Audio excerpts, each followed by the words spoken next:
कोलकाता के RG Kar medical hospital में 31 साल की रेजिडेंट डॉक्टर के रेप और मर्डर केस ने पूरे देश को हिलाकर रख दिया है। 14 अगस्त की रात को रिक्लेम द नाइट के प्रोटेस्ट देखने को मिले। हजारों औरतें और लोग सड़कों पर उतरे छोटे बड़े शहरों में जस्टिस की डिमांड करने के लिए। लेकिन इसी रात 40 के करीब गुंडे इस हॉस्पिटल में आकर प्रोटेस्टर्स पर हमला करने लग जाते हैं। प्रॉपर्टी को वैंडलाइज किया जाता है, पुलिस पर भी स्टोन पेल्टिंग करी जाती है और पुलिस को टीयर गैस का इस्तेमाल करना पड़ता है इन गुंडों को भगाने के लिए।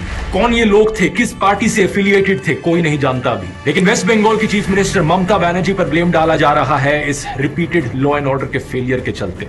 सबसे बड़ा सवाल यहाँ पर उठ रहा है, देश भर में औरतें आखिर सुरक्षित क्यों नहीं है। इस आउटरीच के बीच एक और ऐसी रेप और मर्डर की खबर आती है उत्तराखंड से, जहाँ पर एक नर्स अपने घर लौट रही थी हॉस्पिटल से, उसकी हत्या कर दी गई। मुझे दुख इस बात का है कि आउटरीच सिर्फ हफ्ते 2 हफ्ते चलती है और फिर खत्म हो जाती है। औरतों के खिलाफ इस वायलेंस के पीछे की रूट कॉज को कोई एड्रेस ही नहीं करता। इस प्रॉब्लम को अगर हमें सॉल्व करना है तो 3 कारण है जिनकी बात हमें करते रहनी पड़ेगी। पहला, समाज का पेट्रियार्कल माइंडसेट। इंटरनेट पर चीप कंटेंट जो औरतों को ऑब्जेक्टिफाई करता है, रेप को ट्रिवियलाइज करता है, सेक्सुअल हैरेसमेंट को कैजुअली लेता है। एनिमल और कबीर सिंह जैसी फिल्में, माँ बहन की गालियों को नॉर्मलाइज किया जाना, ये सारी ऐसी चीजें हैं जिससे माइंडसेट प्रोपोगेट होता है और औरतों के खिलाफ वायलेंस इनकरेज होता है। दूसरा, विक्टिम ब्लेमिंग। समाज में रेप के लिए हमेशा औरतों को ही जिम्मेदार ठहराया जाता है। लोग अजीबोगरीब बहाने मारते हैं कि औरत का रेप तो इसलिए हुआ क्योंकि वो बाहर गई थी, छोटी स्कर्ट्स पहने थी, औरतों को बाहर नहीं निकलना चाहिए, स्ट्रेंजर्स के साथ बात नहीं करनी चाहिए, सारा ब्लेम औरत पर ही डाल दो। इससे रेपिस्ट को लगता है कि उनकी तो कोई गलती ही नहीं थी। तीसरा, रेपिस्ट को पॉलिटिकल सपोर्ट मिलना। लोग बात तो करते हैं ऐसे इंसिडेंट्स के बाद कि रेपिस्ट को फांसी चढ़ा देना चाहिए,